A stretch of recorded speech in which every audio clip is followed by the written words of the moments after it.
urip sing apa anane penting duwe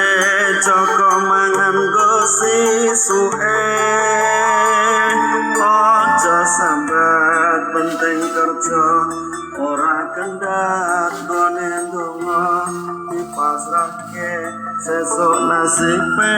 kepiye seminggu prai tahu seminggu prai tempe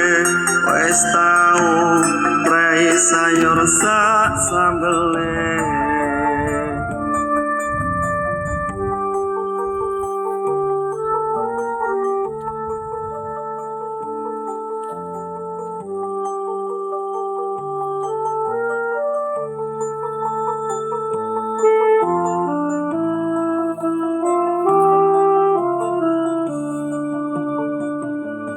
senajan nyandang lungsuran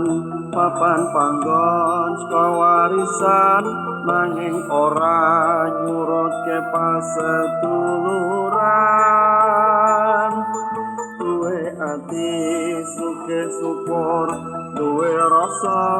kebak nrimo ya iku satemene urip kang mulya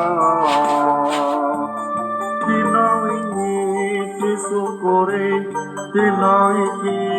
dilakoni dina sesuk Gusti bakal nguripi wanda daya mung titipan susah seneng sandangan kabeh bakal paring Gusti Pangeran